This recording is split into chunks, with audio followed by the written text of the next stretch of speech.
Subscribe करें और bell दबाएं ताकि कोई खबर रह न जाए।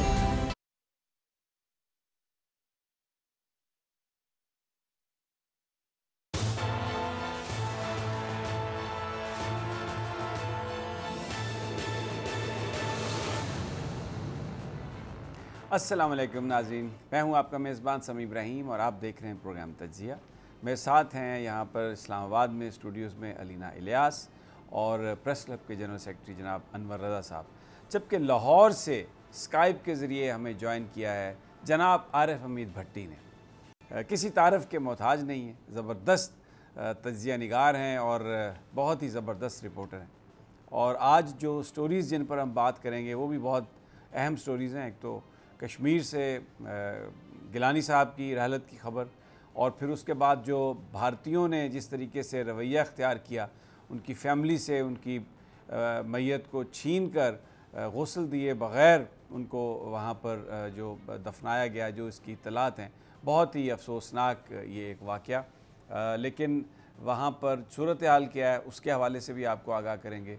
श्रीनगर से एक सहाफ़ी से भी टेलीफ़ोन पर बात करेंगे। इसके अलावा पाकिस्तान की सियासत में मरीम नवाज़ साहबा ने कल एक बात कही जो हमारे नेशनल मीडिया ने उसको पूरी तरह डाइसेक्ट नहीं किया, उसको पूरी तरह उसको एनालाइज़ नहीं किया कि वो क्या कह रही हैं। और आज शेख रशीद साहब ने उसका जवाब दिया। वो जो गुफ्तगू मरीम नवाज़ साहब की और फिर साहिबा की और फिर जो शेख रशीद साहब की बात है वो भी आपको सुनवाएंगे, और आरिफ हमीद भट्टी साहब का इस पर तज्ज़िया लेंगे, उनसे इंसाइट भी लेंगे कि क्या हो रहा है। ये जो अचानक नेशनल रिकन्सिलिएशन की बात आ गई है या नेशनल गवर्नमेंट की बात है, ये क्या। और फिर इसके साथ साथ ज़िक्र करेंगे जो सहाफ़ियों के साथ वज़ीर इत्तलात और नशरियात का जो रवैया है, जिस तरह से वो गुफ्तगू करते हैं, और उनकी इस गुफ्तगू से ऐसा लग रहा है कि जो तशख़्ख़ुस जो ख़राब हो रहा है, इमेज जो ख़राब हो रहा है, वो तो वज़ीर आज़म साहब का हो रहा है, लेकिन किसी को ख़बर नहीं हो रही, कोई इसका नोटिस नहीं ले रहा। क्यों कर रहे हैं ये वज़ीर इत्तलात और नशरियात इस तरह की गुफ्तगू, क्या वजह है? अनवर रज़ा इसीलिए हमारे साथ हैं, प्रेस क्लब में जनरल सेक्रेटरी से इस हवाले से बात करेंगे। और लेकिन सारी ये जो भट्टी साहब को गुफ्तगू से पहले मैं अभी देखता हूँ, अगर हसन मीर साहब हैं श्रीनगर से, एक सहाफ़ी जिनसे हम टेलीफ़ोन पर रब्ता करने की कोशिश कर रहे हैं, अगर उनसे हमारा रब्ता हो गया हो तो उनसे हम पहले बात करके फिर मैं भट्टी साहब से इस पर कमेंट लेना चाहता हूँ। हसन मीर, आप मेरी आवाज़ को सुन रहे हैं? जी अस्सलाम वालेकुम, मेरी आवाज़ आ रही है आपको? जी हसन मीर साहब, थैंक यू वेरी मच। ये बताइए कि आप इस वक्त कहाँ पे हैं? बहुत बहुत शुक्रिया। हमारी बात यकीनन आप तक बमुश्किल ही पहुंच रही होगी, क्योंकि यहाँ पर सर्विस भी बंद है और बाकी भी मसाइल हैं। मैं बुनियादी तौर पर पुंछ में का रिहायशी हूँ और पुंछ से मैं ट्रैवल कर रहा था जब कल यहाँ पर हमें इत्तला मिली कि जनाब सैयद अली गिलानी अब इस दुनिया में नहीं रहे। तो मैं भी उनके चाहने वालों में से हूँ और मैंने यहाँ से ट्रैवल करना शुरू किया श्रीनगर की तरफ। हैदराबाद घर है, लेकिन भारतीय अफवाज ने, भारत की मकबूजा अफवाज ने, वहाँ के सिक्योरिटी इदारों ने रास्ते बंद कर दिए थे। यहाँ मोबाइल सर्विस मुअत्तल कर दी थी, हमें नहीं पहुँचने दिया गया।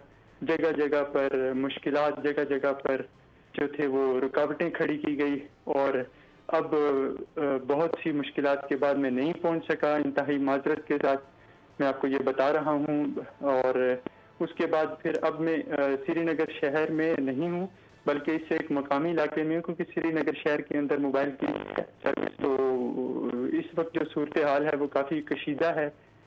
बहुत ज़्यादा गम गुस्से की कैफियत है। मेरा खुद दिल बहुत रंजीदा है। यहाँ हम कश्मीरियों ने अली गिलानी साहब को पाकिस्तान के झंडे में लपेट कर दफनाया है, और लेकिन उस झंडे के साथ जो भारत की मकबूजा फौज ने सलूक किया वो नहायत नामुनासिब था। वो रवैया किसी सूरत भी काबिल कबूल नहीं था। उन्होंने उस झंडे को फाड़ दिया, उन्होंने उनकी आखिरी वसीयत भी पूरी न होने दी। उन्होंने मरहूम अली गिलानी, जो सिर्फ कश्मीरियों के नहीं पाकिस्तानियों के भी लीडर थे, पाकिस्तानियों के भी रहनुमा थे, भारत में मुसलमानों के रहनुमा थे, पूरी दुनिया में मुसलमानों की एक तवाना आवाज़ थी। तहरीक आज़ादी कश्मीर के न सिर्फ वो नुमाइंदा थे बल्कि इसके लिए उन्होंने सारी दुनिया के सामने हमारी आवाज़ पहुंचाई। आज वो आवाज़ अच्छा हसन मीर साहब, मैं मैं अंदाज़ा कर सकता हूँ आपकी जो गुफ्तगू है, आप जो बात कर रहे हैं वो बिल्कुल समझ में आ रही है। पूरी जो मुसलमान हैं पूरी दुनिया के इस वक्त गमज़दा हैं, कश्मीरियों के साथ उनके दिल धड़क रहे हैं। क्या इस वक्त एहसासात है वहाँ पर? हर तरफ फ़ौज है, कर्फ्यू है, लोगों को जनाजे में नहीं जाने दिया गया, जुल्म है, बिल्कुल तशद्दुद है। किसकी तरफ देख रहे हैं? पाकिस्तान से कोई उम्मीद है कश्मीरियों को? OIC से है? किस से है? अब क्या वो क्या सोच क्या है इस वक्त उनकी? देखिए भाई, बात ये है कि इसमें दो बातें हैं। कश्मीरी अपनी जो तहरीक आज़ादी है के लिए एक तो दुनिया की तरफ देख रहे हैं, पूरी मुस्लिम दुनिया 1 अरब से ज़्यादा की आबादी है, वो उसकी तरफ भी देख रहे हैं। लेकिन हम कश्मीरी अपने बलबूते पर भी तहरीक आज़ादी कश्मीर चला रहे हैं। हम अपने बलबूते पर भी जो भारत की मकबूजा अफवाज हैं उनको हमने किया हुआ है। तो कुछ लोगों का यहाँ पर ये ख्याल है, कुछ भारत नवाज हलकों का ये ख्याल है कि शायद अब अली गिलानी इस दुनिया में नहीं रहे तो अब शायद ये कश्मीरी दब जाएंगे। लेकिन मैं बता देना चाहता हूँ, जहाँ अवाम में जो गमो गुस्सा है, यहाँ जो उनके चाहने वाले हैं वो हजारों नहीं लाखों हैं। और ये चिराग, एक चिराग बुझ गया, अब हजारों चिराग रोशन हो जाएंगे। अब कश्मीर की जो तहरीक आज़ादी है वो हम यकीनन पाकिस्तान की तरफ देखते हैं।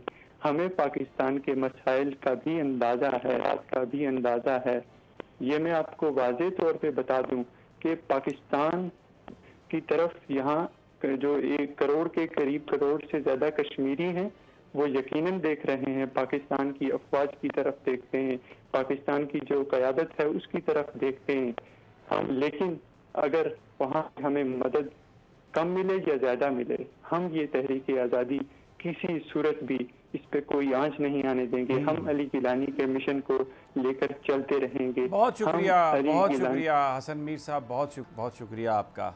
बड़ी आपने जो बात की है वो दिल को लगने वाली बात है और इसमें कोई शक नहीं कि कश्मीरी इस आज़ादी की तहरीक को कभी भी ख़त्म नहीं होने देंगे। पिछले 71-72 साल में तो हमने ऐसा कोई टाइम नहीं देखा जिसमें इस तहरीक में किसी तरह से भी इसकी शिद्दत में कमी आई हो। आरिफ हमीद भट्टी साहब, एक मुख्तसर सी गुफ्तगू श्रीनगर से पाकिस्तान की तरफ देख रहे हैं, लेकिन पाकिस्तानियों ने मदद ना भी की तो भी ये जो आज़ादी की तहरीक है इस पर काम करते रहेंगे। तो पाकिस्तानी कुछ मदद करने के लिए कश्मीर की तैयार आपको नज़र आते हैं भट्टी साहब? बिस्मिल्लाहिर्रहमानिर्रहीम। एक तो समी साहब आपने शुक्रिया, इसी बहाने समी इब्राहिम साहब का आपने दीदार करा दिया। आप हमारे दिलों में हैं भट्टी साहब, दिलों में। सैयद अली गिलानी जैसी शख्सियात के लिए डिक्शनरी में भी कोई अल्फाज नहीं है कि उनकी जदोजहद को मैं सलूट कर सकूं। मेरी इतना कद ही नहीं है। 92 एज, 12 साल से नजर बंद, और जिनका नारा था मैं पाकिस्तानी हूं, पाकिस्तान हमारा है, वो मेरे परचम में लिपट कर माल के हकीकी के हजूर पेश हो गए। लेकिन मैं माफी चाहूंगा समी साहब, मुझे दरगुदर कर दीजिएगा मेरी गुस्ताखी। ये ट्विटर पे, ये फोन पे, ये 1 मिनट की खामोशी से मकबूजा कश्मीर आजाद नहीं होगा। 72 साल से आप जद्दोजहद कर रहे हैं। 5 अगस्त 2019 को उन जालिमों ने जहां वो जुल्म ढाया 335 और 35, हम सिर्फ बयान तक रहते हैं। मैं नहीं कहता कि जंग होनी चाहिए, जंग किसी चीज का हल नहीं है, लेकिन एक बात याद रख लें, मकबूजा कश्मीर के हमारे भाई 25,000 शहादतें हम सब मकरूज है।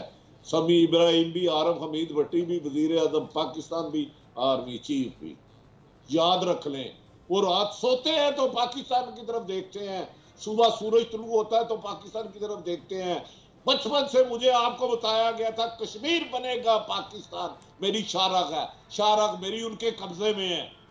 मुझे बताया, मैं खाली बयानात से कैसे कहूं कि वो आजाद हो गए हैं, उनकी मुश्किलात कम हो गई हैं।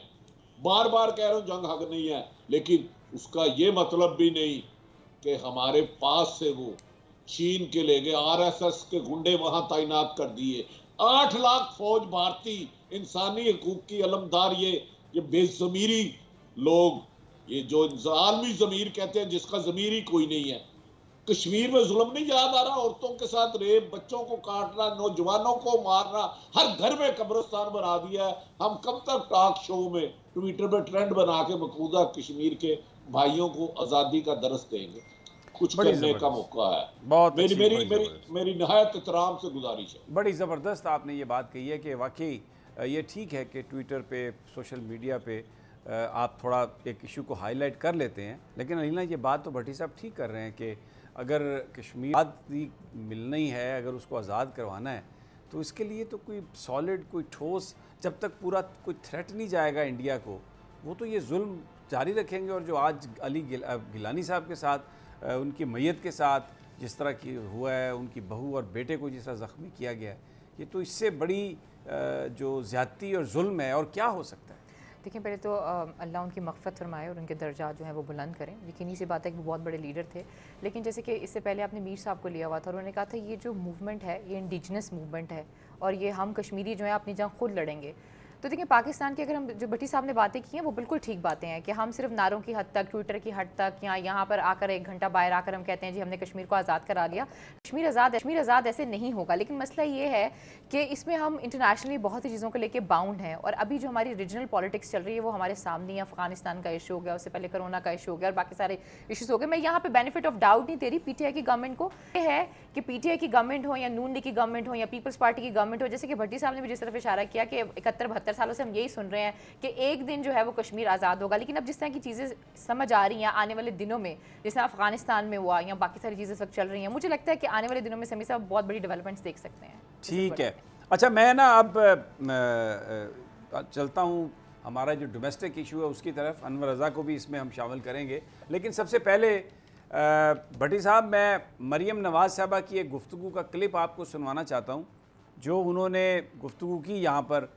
एहतसाब अदालत के पेशी के मौके पर। सुन लें ज़रा क्या कह रही हैं मरियम नवाज़ साहबा। अच्छा, अब ये तो मरियम साहबा ने बात की, अब मैं शेख रशीद साहब ने जो आज गुफ्तगू की है, जो जवाब दिया मरियम साहबा को, वो मैं आपको सुनवाना चाहता हूँ। ये पीटीआई के जो कायदीन हैं, जिनमें फवाद साहब हैं, शहबाज गिल साहब हैं, उनसे थोड़ा मुख्तलिफ है, लेकिन ज़रा शेख रशीद साहब की बात सुन लें। भट्टी साहब, मरियम नवाज़ साहबा कह रही हैं कि तमाम पार्टीज़ यानी तमाम stake holders accept Tehreek Insaf, और वो बात कर रही हैं नेशनल रिकन्सिलिएशन की, एनआरओ की, यानी उसमें वो जो सिलेक्टर्स जिनको वो कहते रहे माजी में, उनका नाम नहीं लिया उन्होंने। सबके दरमियान उन्होंने कहा कि मफाहमत होनी चाहिए, नेशनल कंसेंसस की बात होनी चाहिए। शेख रशीद भी इस बात को सपोर्ट करते हुए नज़र आ रहे हैं। मैंने शेख रशीद का बयान इसलिए सुनवाया कि आप समझते हैं, आप बहुत अच्छे तरीके से समझते हैं तमाम बारीकियों को कि शेख रशीद साहब जो है वो पीटीआई की गवर्नमेंट का हिस्सा हैं, लेकिन वो बहुत सारी बातें जो करते हैं वो दर हकीकत नुमाइंदा हैं बहुत सारी उन ताकतों के जो पाकिस्तान में जो जिनको हम रियल पावर कहते हैं। तो अब मरियम नवाज़ साहबा भी रिकन्सिलिएशन की बात कर रही हैं और उसमें वो सवाए इमरान खान के तमाम स्टेक होल्डर्स के साथ मफाहमत की बात कर रही हैं, और शेख रशीद साहब ने भी यही बात की है। पीटीआई के जो वज़रा हैं या जो पीटीआई की जो गवर्नमेंट के लोग हैं, उनका रद्द-ए-अमल इससे बिल्कुल मुख्तलिफ था। कुछ आप समझते हैं कि ये किसी तरफ बात जा रही है? देखिए, समी साहब कहते हैं हजारों ख्वाहिशें ऐसी के हर ख्वाहिश पे दम निकले, बड़े निकले मेरे अरमान फिर भी कम निकले। मरियम नवाज साहिबा कबो बेशतर पीएमडी की तहरीक में 1000 से ज्यादा मरतबा हुकूमत के जाने का संदिया दे चुकी हैं। आज गई, कल गई, परसों गई। इस्तीफा लेने से लेके इस्तीफे देने तक, लॉन्ग मार्च से लेके धरने तक, जगह जगह सिले से करके नाकामी के बाद अब इनकी ये डील ये हुई है मेरी इतलात के मुताबिक, एक बींग छोटे से रिपोर्टर होने के नाते, कि आपको याद होगा पीडीएम के जलसे में शहबाज शरीफ साहब ने कहा था ना मफामत चाहता हूं ना मजामत चाहता हूं, 2023 के इलेक्शन शफाफ चाहता हूं। अब इन्हें अंदाजा हो गया कि ये हुकूमत नहीं गिरा सकते, क्योंकि आपको पता है जो अवाम इनको लेके आई है, मेरे और आपके वोट मैटर नहीं करते, इलेक्शन में किसने वोट डाले वो मैटर नहीं करते। शेख रशीद साहब खुद कहते हैं सब गेट नंबर 4 की पैदाइश है, क्योंकि हमारी इस्टेब्लिशमेंट ने इस हुकूमत को बहुत बैसाखियां दी, बहुत बैसाखियां दी। आज भी 1 रुपये 70 पैसे 37 पैसे बिजली बढ़ गई, बेरोजगारी अरूज पर, महंगाई अरूज पर, करप्शन अरूज पर। हुकूमत तो इन्हें नहीं मिलेगी, लेकिन मेरा ख्याल है कि इमरान खान साहब को भी मैसेज दिया गया है कि खुदारा एक तरफ अफगानिस्तान के साथ जो हालात हैं, पूरी दुनिया की नज़रें अफगानिस्तान में हैं, अगर उधर अमन ख़राब होता है तो पाकिस्तान में अमन नहीं रह सकता। तो मरियम नवाज साहबा की तो बातें छोड़े, शहबाज शरीफ साहब बहरहाल राब्ते में है, कुछ अर्सा पहले आपके पिंडी शहर में आए थे, उनकी बड़ी खुशगवार मुलाकात रही, उसके बाद ही। तो दूसरी बात आपने कही फवाद साहब और शेख रशीद की, देखिए इमरान खान दो हैं, एक जिसने पीटीआई बनाई 96 में 22 साल जदोजहद की, एक उनके साथी हैं, दूसरे वो लोग हैं जो उनकी हुकूमत में शामिल हुए और हर हुकूमत में रहे और अगली हुकूमतों में जाने के लिए किन्ने किन्ने जाना है, बिलो दे कार टिकट बुक करा चुके हैं। मैं ये खबर दे रहा हूँ, अपना ख्याल का इजहार नहीं कर रहा। तो बहरहाल मरियम नवाज साहबा की बात में तो मुझे बदल नहीं लगता, इलेक्शन होंगे तो 23 के मैक्सिमम मार्च या अप्रैल तक होंगे, अगर बड़ी जल्दी भी हुए, बड़ी जल्दी भी हुए। अनवर रज़ा, ये भट्टी साहब ने जो बात की है, बड़ी बात की है कि कोई ना कोई बात चल रही है, तो ये मुझे बताइए कि ये आप क्या समझते हैं, क्या देखते हैं आप? देखिए समीर साहब, मुस्लिम लीग नून में जो डिवीज़न है वो सबके सामने है। बात की आरिफ भट्टी साहब ने शहबाज शरीफ साहब की मुलाकातों की, तो मैं आपको बताऊं कि लंदन में नवाज शरीफ साहब की भी मुलाकातें बड़े इंपॉर्टेंट लोगों के साथ हुई हैं। और आज कहीं हम बड़े कि कोई कदावर शख्सियत के पास गए हुए थे, तो उन्होंने भी इशारों किनारों में इस बात की तस्दीक की। और रही बात शहबाज की और मरियम की, अब ये पार्टी के अंदर खींचातानी है, और मरियम भी अब ये उनकी भी ख्वाहिश है कि वो इस्टेब्लिशमेंट की तरफ रुख करें, क्योंकि उन्होंने देखा कि उनके चचा तो मुफाहमत की बात करते हैं और वो हार्ड लाइनर हैं। हार्ड लाइनर होने की वजह से पार्टी के अंदर और बाहर उन्हें सख्त मुश्किलात का सामना है। इसी वजह से पाकिस्तान पीपल्स पार्टी और ANP भी PDM का हिस्सा नहीं रही। मरियम नवाज़ का जो हार्ड लाइनर थी वो, ये भी उसकी एक वजह थी। और दूसरी मरियम भी ये चाहती हैं, उन्हें भी ये मालूम है कि अब ये इलेक्शन अपने वक्त पर होंगे, लेकिन हुकूमत की जानिब से ये तासुर दिया जाता है कि शायद वो बहुत सारी फतूहात हासिल कर चुके हैं और अब अगर वो इंतखाबात में जाएंगे तो उन्हें कामयाबी हासिल होगी। ऐसा वो सोचते हैं और ऐसी उनके अंदर डिबेट भी होती है। और इमरान खान साहब निजी महफिल में जब बैठते हैं तो ये गुफ्तगू वो ख़ुद भी फरमाते हैं। लेकिन पाकिस्तान मुस्लिम लीग नून में जो डिवीज़न है उसकी वजह से वो कोई एक फ़ैसला कर नहीं पाते। अब शहबाज शरीफ भी मुलाकातें कर रहे हैं, नवाज शरीफ भी मुलाकातें कर रहे हैं। समीर साहब, एक बात अपने जहन में रखिएगा कि नवाज शरीफ साहब जब तक ज़िंदा हैं, अल्लाह उन्हें ज़िंदगी दे, तो वो अपनी ज़िंदगी में ना तो अपने भाई को और ना ही अपनी बेटी को वज़ारत उज़्मा की कुर्सी में बैठने देंगे। उनकी भी यही ख्वाहिश है कि जो इस्टेब्लिशमेंट उनकी बात सुने, माने, और वो भी उनकी बात सुने और वो चौथी मरतबा भी वज़ीर-ए-आज़म बने। बड़ी ज़बरदस्त, मुझे ब्रेक पर जाना है, लेकिन ज़बरदस्त बात आपने की कि नवाज शरीफ साहब ना शहबाज साहब को वज़ीर-ए-आज़म बनने देंगे अपनी ज़िंदगी में, और ना ही वो चाहते हैं कि मरियम नवाज साहब वज़ीर-ए-आज़म बने। भट्टी साहब भी थोड़ा मुस्कुराए हैं ये बात सुन के। एक छोटा सा वक्फा, वापस आते हैं तो उनकी राय इस पर लेते हैं। हमारे साथ ही रहिए।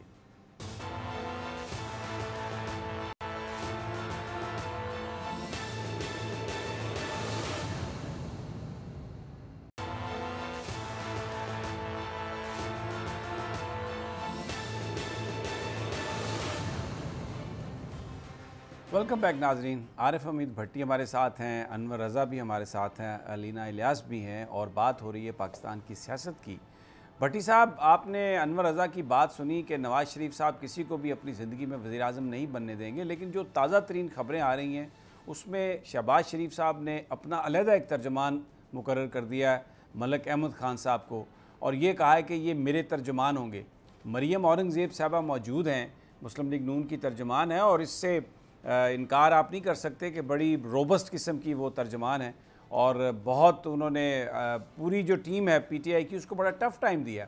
उनकी मौजूदगी में शहबाज शरीफ साहब का ये ऐलान कि उनका तर्जुमान अपना एक अलहदा होगा, ये तो फिर इस चीज़ की निशानदेही नहीं कर रहा कि अब शायद शहबाज साहब ने पूरी तरह तैयारी कर ली है और अब वो बस बहुत जल्द टेक ऑफ करने वाले हैं। मुस्लिम लीग नून आपको अपने साथ लेके चलेंगे, ख़ास तौर पर उन मुस्लिम लीगियों को जो पार्लियामेंट का हिस्सा हैं, सेनेटर हैं, सूबाई असम्बली के मेंबर हैं या कौमी असम्बली के रुकन हैं। अच्छा समी साहब, आप मुझसे ज़्यादा सियासत को समझते हैं। नवाज शरीफ की एक ही ख्वाहिश है अरसा दराज से कि उनकी ज़िंदगी में मरियम नवाज को पार्टी की क़यादत सौंप दे। जब अल्लाह बख्शे उनकी वालदा जिंदा थी शमीम अख्तर, वज़ीर आज़म के उस वक़्त नवाज शरीफ वज़ीर आज़म नहीं बने थे, एक सेमिनार हुआ था कराची इस्लामाबाद में, तो इन्होंने फैसला किया था उस सेमिनार में अनाउंस करेंगे कि मरियम पार्टी की सदर होगी। तो शहबाज शरीफ मेरी इतलात के मुताबिक तरदीद करना उनका हक है। पहली दफ़ा अपनी वालदा मोहतरम अल्लाह जन्नत नसीब करे शमीम बेगम को गई, उन्होंने कहा जी भाजी को समझाओ, मैंने ज़िंदगी में कभी उनकी कोई बात नहीं टाली, ये मैं यकीन से कह रहा हूँ, मेरी ज़िंदगी में ये फैसला ना करे उसको बनाने का। मैंने भाजी के लिए हमेशा कुर्बानियाँ दी हैं, इन्होंने मुझे छोटा बनाए रखा है, मैं कभी भी नहीं बोला, तो अल्लाह जन्नत नसीब करे उन्होंने मना किया। अब मरियम नवाज का बयानिया 3 साल पिट चुका है। उन्होंने जो कोशिश की शहबाज शरीफ और भाई की आपस में कई दफ़ा तलखी हुई, लेकिन शहबाज साहब नवाज शरीफ साहब का बहुत एहतराम करते हैं। उसके बाद शहबाज शरीफ साहब को ख्वाजा आसफ, राना तनवीर और 10 लोगों ने कहा इस बयानिए के साथ हम अगले इलेक्शन में नहीं जा सकते, मार खा जाएंगे, मरियम ख़त्म कर देगी हमें। ये मैं आपको यकीन से खबरें दे रहा हूँ, अगर मुस्लिम लीग नून का कोई मुनाजरा करना चाहता तो कर ले। आपने फरमाया कि मलक अहमद खान को शहबाज शरीफ साहब ने अपने तर्जमान कर दिया। मलक अहमद खान साहब इस वक्त ताकतवर हल्के और शहबाज शरीफ के दरमियान ब्रिज का रोल अदा कर रहे हैं। अच्छा, उसमें लाहौर का भी जिक्र आता है, लेकिन मैं पूरा जिक्र नहीं करूंगा क्योंकि आप आमर रजा तो सेक्रेटरी जनरल है जब भाई क्लब का, मैं गरीब आदमी हूँ, आप भी आम शहरी हैं। तो शहबाज शरीफ साहब फुल लूप में हैं और उन्हें यह कहा गया है कि FIA की उनकी चंद दिन पहले पेशी थी, पाकिस्तान की एक सियासी शख्सियत की ख्वाहिश थी इन एवरी कंडीशन वो गिरफ्तार हो। उस पर उनके पता नहीं मरियम औरंगजेब साहबा और किसी और ने कैसे की थी, तो फिर ताकतवर हल्के ने कहा था रोको। तो अब शहबाज साहब ने जितना दीवार के साथ मरियम ने लगाना था लगा दिया। अब देखें वक्त यह है कि उसकी मुस्लिम लीग नून में खुद बहुत ज़्यादा तकसीम हो गई है कि नैरेटिव क्या चलेगा। नून लीग की जो सीनियर लीडरशिप है वो समझ गया है कि इस मुल्क के ताकतवर हल्के से टकराने के बाद हुकूमत में नहीं आया जा सकता, जिसका उनके घर में 96 मॉडल टाउन मुलाकात हुई तो उसमें पहले कहा गया देखिए हमने चेयरमैन नैब के खिलाफ कॉन्फिडेंस लाने की कोशिश की, ताकतवर हल्के ने ख़त्म कर दिया। हमने पंजाब हुकूमत ख़त्म करने दी, उन्होंने इंटरफेरेंस कर दी, जंगीर तरीन ग्रुप नहीं बनने दिया। फिर बचड़ की डिस्कशन हुई 15 से 20 के दरमियान, देखे कौन कौन से सेव हाउस में चले गए। तो आप समझ रहे हैं कि मेरा ख्याल है शहबाज शरीफ साहब ने अगर अब फैसला ना किया अपने मुस्तकबिल का मरियम से हट के, मरियम के बयानिए के बगैर, तो फिर शायद उनका हाल अगले इलेक्शन में वो जब भी होता है शायद काफ लीग का हो, तो मेरा ख्याल है शहबाज शरीफ अब कुछ ना कुछ फैसला करेंगे। और हमजा शहबाज इस सिलसिले में बहुत ज़्यादा एक्टिव है, वो तंजीमी शहर और तहसील लेवल पे लोगों को बुला के मुलाकात कर रहे हैं, लेकिन मरियम बाज नहीं आती अपनी हरकी सी थोड़ी सी शुदनी छोड़ने पे। वरना मरियम औरंगजेब साहब ने कहा मेरा ख्याल है जितना मुस्लिम लीग नून को उन्होंने डिफेंड किया और मुतरक किया है ये उन्हीं को क्रेडिट जाता है, लेकिन शहबाज शरीफ को मजबूरन करना पड़ा मलक अहमद खान साहब के खिलाफ, क्योंकि वो सीढ़ी पे चढ़ के एस्टेब्लिशमेंट तक पहुंचे। बिल्कुल ज़बरदस्त होगी बात। जी अलीना, सर मैं इसमें सिर्फ इतना कहना चाहूँगी, जो अनवर रज़ा साहब ने बात की है ना कि मियां मोहम्मद नवाज शरीफ साहब जो है उनकी मुलाकातें हो रही हैं और यहाँ पे शहबाज शरीफ साहब मुलाकात करें, इनकी तस्दीक जो है वो कैप्टन सफदर ने की है। कैप्टन सफदर साहब ने ये कहा है कि जो कौमी हुकूमत की बात की जा रही है, जो शहबाज शरीफ साहब ने कहा है कि भाई कौमी हुकूमत बनेगी, उसमें मकसद ये है कि भाई अपोजिशन लीडर की तरफ से और लीडर ऑफ द हाउस की तरफ से नाम दिए जाएँ और हमें एक हुकूमत बना दें। उनसे एक सवाल किया एक सहाफ़ी ने, उन्होंने कहा क्या नवाज शरीफ साहब को इसका पता है? तो उन्होंने आगे से जवाब दिया हाँ जी, नवाज शरीफ की इजाज़त के बगैर वो कैसे से बात कर सकते हैं। आप अगर गौर करें ना इस वक्त चल चीज़ें क्या रही हैं, बहुत से लोग ये सोचते हैं कि अभी मरियम का सबसे बड़ा जो इशू है उनका ना हल होना है। अब उनके केसेस की रफ्तार भी आने वाले दिनों में हो सकता है तेज़ हो जाए, क्योंकि वो अपने केसेस को परस्यू कर रही हैं। तो अगर तो उनकी नाअहली हट जाती है तो फिर वो पॉलिटिक्स में दोबारा से उस तरीके से एक्टिव होंगी। लेकिन अभी जो एक तासुर है कुछ हलकों में वो यही है कि मियां मोहम्मद नवाज शरीफ साहब और शहबाज शरीफ साहब दोनों एक पेज पर हैं और मिलजुल कर काम कर रहे हैं। और ये जो कौमी हुकूमत वाला सारी बात हुई है, ये एक्चुअली नवाज शरीफ साहब ने शहबाज शरीफ साहब के जरिए से कराई है। और जहाँ तक मलिक अहमद साहब की बात है, आरिफ हमीद भट्टी साहब से कोई बेहतर नहीं जानता कि मलिक जो अहमद साहब हैं वो शहबाज शरीफ साहब के कितने करीब हैं। देखिए अलीना, इसमें एक चीज़ और ऐड करूँ, आप बड़े एक इम्पॉर्टेंट जो करैक्टर है उसके भूल रही हैं, चौधरी निसार अली खान। हाँ, exactly. आपको पता होना चाहिए कि शहबाज शरीफ को अगर इस्टेब्लिशमेंट की तरफ कोई माइल कर रहे हैं तो उसमें चौधरी निसार अली खान का 90% रोल है और वो इसमें किरदार अदा कर भी रहे हैं और उन्होंने कई मुलाकातें भी करवाई हैं। और दूसरी जानिब आप देखिए कि वेरी फर्स्ट डे जो निसार अली खान ने मरियम का जो रोल था उसको एक्सेप्ट करने से इनकार किया था और उन्होंने पब्लिकली इस बात को इनकार किया था कि मैं मरियम के पीछे नहीं चल सकता। उनकी एक लेगेसी है। उन्होंने ये भी साबित किया था कि मेरा जो ताल्लुक है वो शहबाज शरीफ से भी है और नवाज शरीफ से भी, लेकिन मेरा जो स्टांस है मैं उस पर कायम रहूँगा। अब इम्पॉर्टेंट बात यह है कि नवाज शरीफ के साथ लंदन में मुलाकातें हो रही हैं, शहबाज शरीफ यहाँ पर मुलाकातें कर रहे हैं और इसका दो PDM में शामिल जमातें हैं उनको भी इल्म है। अच्छा, अब हो क्या रहा है कि सियासत में आपको पता है ना, भाई भाई का दुश्मन होता है, बाप बेटे का दुश्मन हो जाता है। हो ये रहा है कि मरियम जो है वो अब उनका बयानिया जो था वो अब काफ़ी हद तक पीछे चला गया। अब शहबाज शरीफ फ्रंट लाइन पे आए हैं। आपने देखा जिस तरह उन्होंने कराची में दौरे किए और जिस तरह उन्होंने मुलाकातें की, मुफ्ती इस्माइल से भी उन्होंने बातचीत की, बाकी जो पार्टी के नाराज़ लोग थे उनसे भी की। अब वो खुद ये दौरे शुरू कर रहे हैं और बड़ी एक उन्होंने अहम बात की और वो भी शायद किसी के कहने पर की होगी कि अब वो इस्लामाबाद की तरफ रुख करेंगे और मौलाना फजल रहमान तिलावत करेंगे और वो इस लॉन्ग मार्च में को इस्लामाबाद की तरफ लेकर चलेंगे। तो जी बिल्कुल, वो चूँकि ये बात भी देखिए, सियासत में कुछ बातें किसी के कहने पे की जाती हैं ताकि जो आप दर हकीकत में कुछ पॉलिटिक्स हो रही है उसको आवाम तक पहुंचाया ना जाए और मीडिया को बेवकूफ़ बनाया जाए। तो सो ये चीज़ें इसी तरह हो रही हैं और इसी तरह बेवकूफ़ हमें शायद हमारे वज़ीर इत्तलात फवाद चौधरी भी बना रहे हैं। जी भट्टी साहब, आपकी हंसी की वजह। भट्टी साहब देखें, गुजारिश ये है, एक ही वक्त में सबको बेवकूफ़ नहीं बनाया जा सकता। जो बेवकूफ़ बना रहा होता है दरअसल वो बेवकूफ़ खुद होता है, क्योंकि वो हक़ाइक़ से चश्मपोशी कर रहा होता है। आजकल मैं अपने ऑफिस बॉय को बेवकूफ़ नहीं बना सकता। ये जो शहबाज साहब ने किया, मैं थोड़ा सा इसका पसे पर्दा हक़ाइक़ जानता हूँ, जहाँ मुलाकातें हुई, कौन प्रॉपर्टी का काम करता है कौन नहीं, लेकिन मैं उस बहस की तरफ नहीं जाना चाहता। शहबाज शरीफ साहब लॉन्ग मार्च नहीं करेंगे मेरी राय के मुताबिक, हो सकता है कल फैसला कर ले। मरियम साहबा घर की लड़ाई है, मरियम अपने वालिद को मजबूर करती हैं कि उनके नैरेटिव की तरफ चला जाए। शहबाज शरीफ साहब ने अब हुकूमत से ये एक हुकूमत से नहीं ताकतवर हलकों से मांगा कि जी हमें 2000 लेवल फील्ड दी जाए। उस पर उन्होंने कहा भाई आप पहले भी 3-4 दफा टाइम ले गए, आपका भाई तो आपकी बात नहीं मानता, आपकी भतीजी हर तीसरे दिन ये करती है।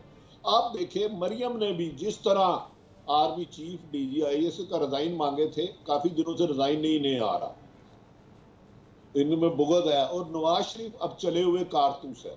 आप मेरी बात लिख ले, उनसे रिशीदा मिलता है, गामा मिलता है, मुझे नहीं पता। ताकतवर हलकों ने जिस दिन नवाज शरीफ ने ट्वीट वापस करवाई थी कुछ अरसा कबल, जब समी इब्राहिम जवान थे और मैं बूढ़ा था, उस वक्त उनके ऊपर एक लाल सा निशान था। वो किसने लगाया मुझे नहीं पता, गैब का इल्म अल्लाह के पास है, मेरे पास कुछ नहीं है। तो ये इमरान खान साहब, डू यू थिंक कौमी हुकूमत मान जाएंगे? क्या 2-3 साल इमरान खान ने हुकूमत की है? एक टेलीफोन कॉल, नाना पाटकर कहता है एक मच्छर हीजड़ा बना देता है, एक कॉल जाती ताकतवर हलकों से MQM को और काफ लीग को, हुकूमत खत्म, 8-9 तो सीटों में खड़ी है। तो मेरे भाई ये वोट शोट छोड़े, आप भी समी सब माशाल्लाह साहिब इल्म है, आप समुंदर है इल्म का, मैं तो आपसे सीखता हूँ। चले मैं आपसे सीखने की कोशिश करता हूँ वक्फे के बीच में भट्टी साहब, और फिर एक छोटा सा ख़त्म होता है, तो ये फिर सवाल मैं अनवर रज़ा से भी करूँगा और आपसे भी करूँगा कि ये वज़ीर इत्तलात सहाफ़ियों के बारे में इस तरह की गुफ्तगू, तज़हीक आमेज़ गुफ्तगू क्यों करते हैं? क्या वजह है? क्या वो वाकई सहाफ़ियों की इज़्ज़त नहीं करते या ये किसी मनसूबाबंदी के तहत है? लेकिन एक छोटे से वक्फे के बाद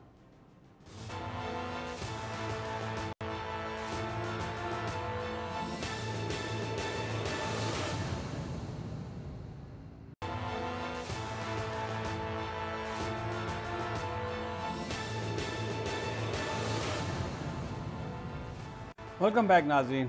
पाकिस्तान की सियासत और सहाफ़त पर बात हो रही है। भट्टी साहब, वज़ीर इत्तलात व नशरियात आज जो एक कमेटी थी इंफॉर्मेशन की, उसमें उन्होंने नासिर ज़ैदी साहब से कहा जी आप कौन हैं? नासिर ज़ैदी कोड़े खाने वाले सहाफ़ी, PFUJ के इतने पुराने वो एक तरह के आइकॉनिक फ़िगर हैं, उनके हवाले से, फिर दूसरे सहाफ़ियों के हवाले से, फिर इस तरह की इत्तलात के किसी को गाली, किसी को डांट, आपका क्या ख्याल है, क्यों इस तरह से कर रहे हैं वज़ीर इत्तलात? अच्छा समी साहब, मेरा छोटा भाई लीडर आपके साथ बैठा है, सेक्रेटरी है, मुझे अगर आप एक आधा मिनट इजाजत देते। नंबर एक तो आजादी सहाफत सहाफियों ने भीख में नहीं ली, हमने भीख में नहीं ली, किसी ने अल्लाह वास्ते की हमें नहीं ली। इसके लिए सहाफियों ने कोड़े खाई, जाने दी, जेलें काटी, लातदाद कुर्बानियां दी, लातदाद। ये किसी के बाप की भीख नहीं है जो हमसे छीन लेगी। जो आजादी सहाफत छीनने की कोशिश करेगा उसकी जबान काटनी भी आती है। मुशर्रफ दौर में मैं तो छोटा सा कारकुन हूं, 87 दिन डेली जुलूस निकाले, डेली जुलूस, डेली। अभी मैं चंद दिन पहले इसी प्रोग्राम में बात कर रहा था, नासिर ज़ैदी कौन है? हाँ, नासिर ज़ैदी क्रेडिबल है। जो पूछ रहे उनसे पूछो आप कौन हो, हाँ है किस जमात से, आपका नाम क्या है। मदर अब्बास ने एक बड़ी खूबसूरत बात की, जिन्होंने जिंदगी में कभी सहाफत सियासत उसूलों में नहीं की, वो हमें सहाफत के उसूल सिखाएंगे। वो तो हमको कहे काफर, अल्लाह की मर्जी बताए।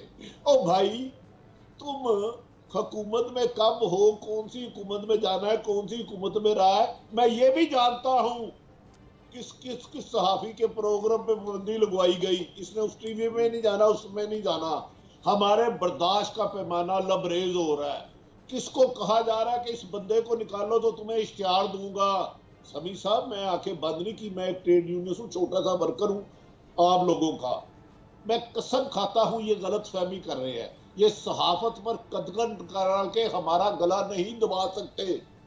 इनका रूहानी उस्ताद ज़ियाउल हक जब खाली अखबार छपता था, इनका रूहानी मुशर्रफ, इनसे पहले भी बहुत आए, लेकिन सहाफत बदकिस्मती है, हम थोड़े से डिवाइड हुए हैं। मैं इतनी बात करूंगा, इसे दरगुजर कर दीजिएगा, वरना ये लगड़ बगड़ की जरूरत है कि किसी को कहे कि तुम कौन होते हो, ये सहाफत पर कदगन लगाए, मुझे मेरा सोर्स पूछे।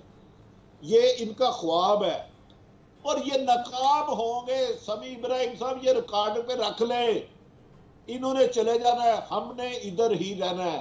सहाफी का जज से ज्यादा गैर जानिबदार होना है। बदकिस्मती है, जब मोहतरम मिनिस्टर साहब ने पहली दफा एक सहाफी से ज्यादती की, दूसरी की, हम नहीं खड़े हुए, हम में तकसीम थी, उस दिन हम खड़े हो जाते।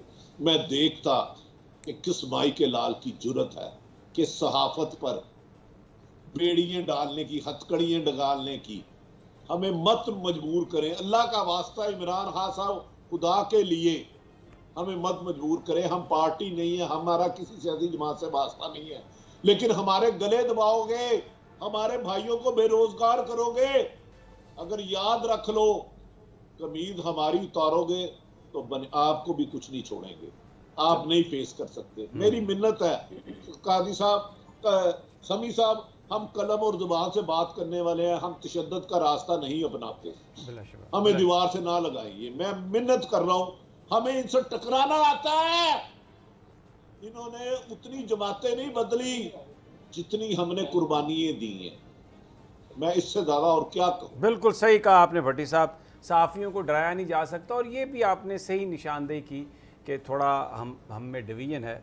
अनवर रज़ा साहब, ये बड़ी इम्पोर्टेंट बात कही है आरिफ हमीद भट्टी साहब ने, और इस वक्त जो कुछ हो रहा है, जिस तरह से पाबंदियाँ, बिल्कुल ये भी सही पॉइंट आउट किया भट्टी साहब ने कि नौकरियों से निकाला जा रहा है लोगों को, चैनल्स को धमकाया जा रहा है, लोगों को ऑफेयर किया जा रहा है, पता नहीं क्या कुछ हो रहा है। आप बताइए, आप आज भी मसरूफ़ रहे, कायमा कमेटी की भी आपने रोयदाद सुनी, वहाँ पर जिस तरीके से मामलात को बना के पेश किया जा रहा है, डिवाइड करने की मज़ीद कोशिश की जा रही है। व्हाट डू यू से? समी साहब, बिल्कुल आरिफ हमीद भट्टी साहब ने भी दुरुस्त कहा। 2005 में भट्टी साहब थे पंजाब यूनियन ऑफ जर्नलिस्ट के प्रेसिडेंट और मैं Rawalpindi Islamabad union of journalist का सदर था। तो हमारा उस वक्त से ताल्लुक़ भी है, बड़े भाई भी हैं और हमने मिलकर काम भी किया ट्रेड यूनियन में। मैं आपको बताऊं कि आज फवाद चौधरी साहब ने डेलिब्रेटली ये सब कुछ किया। एक तो वो जो स्टैंडिंग कमेटी का एजेंडा था उस पर नहीं आना चाहते थे, और उसमें बड़ी इंपॉर्टेंट बात कि पाकिस्तान मीडिया डेवलपमेंट अथॉरिटी का जो मुसवदा है उस पर बात ही नहीं करना चाहते थे। उन्होंने उसको डाइवर्ट किया डेलिब्रेटली। और अगर बात करें कि जब आप स्कूल गोइंग थे उस वक्त नासिर जैदी साहब तहरीक चला रहे थे और ज़ियाउल हक के दौर में उन्हें कोड़े पड़े। आपने ये जानबूझकर इसलिए कहा ताकि आप मीडिया डेवलपमेंट अथॉरिटी पर कोई संजीदा गुफ्तगू कर ही ना सकें। ये कहते हैं कि हमने वो मुसवदा अभी दिए नहीं है सहाफ़ती तंजीमों को। एक बात, मेरी इत्तला के मुताबिक फवाद चौधरी साहब ने वो मुसवदा लॉ मिनिस्ट्री को भी भिजवा दिया। दूसरी बात, यहाँ पर भट्टी साहब ने जो तकसीम दर तकसीम की बिल्कुल ठीक है, ये बात दुरुस्त है, और उसी का फवाद चौधरी फ़ायदा भी उठा रहे हैं। Pakistan federal union of journalist, जिसके सेक्रेटरी जनरल हैं नासिर जैदी साहब, इस तंजीम की, हमारी तंजीम की 70 साला जदोजहद है जो सबके सामने है।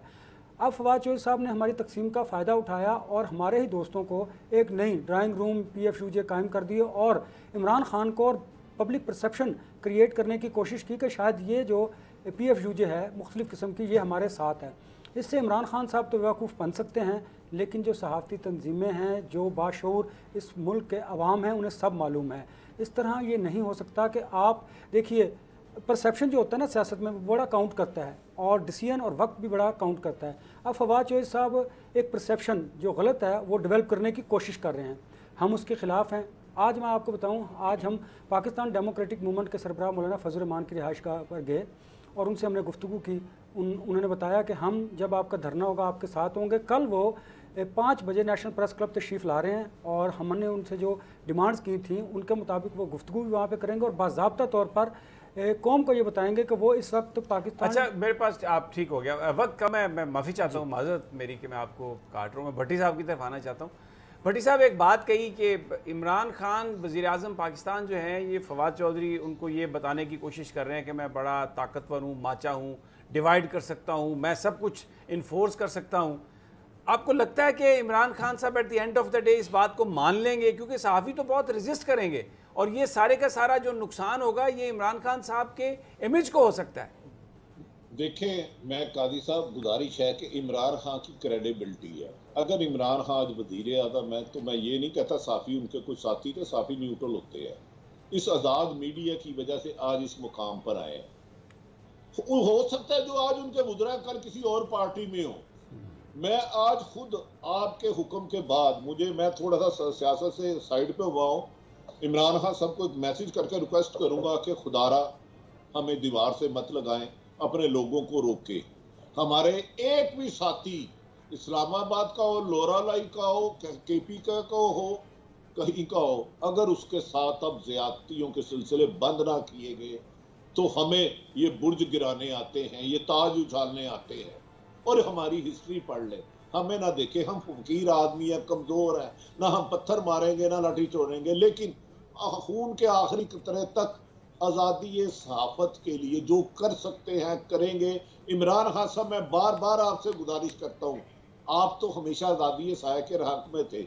अब सहाफ़ियों को गला अगर आपकी हुकूमत में कटना है तो आप बरी जिम्मा कैसे होंगे? बिल्कुल ना करें। बिल्कुल भट्टी साहब, बड़ी आपने ज़बरदस्त बात की और इमरान खान साहब इस बात को खुद इसका इतराफ़ करते हैं कि हुकूमत में वो आज़ाद सहाफ़त की वजह से आए हैं और सहाफ़ियों की वो बड़ी कदर करते हैं, सहाफ़त पर कदगन लगाने का वो नहीं सोचते। लेकिन इस किस्म के मशवरा देने वाले लोग जो इस तरह ऐसे काम कर रहे हैं जिससे वो सहाफ़ी मीडिया सारा अगर इमरान खान साहब के ख़िलाफ़ होता है तो उसका नुकसान इमरान खान साहब को होगा और एक ना करदा गुनाह की उन्हें सज़ा मिलेगी और हिस्ट्री में उनका नाम बहुत बुरे अल्फाज में लिखा जा सकता है। इसलिए जो आपने भट्टी साहब बात कही कि आप उनसे बात भी करेंगे, उन्हें समझाएंगे कि ये जो इस किस्म के गलत मशवरे देने वाले लोग हैं इनसे आप बचें। इजाज़त दीजिए, कल फिर इंशाल्लाह मुलाकात होगी। अल्लाह निगहबान।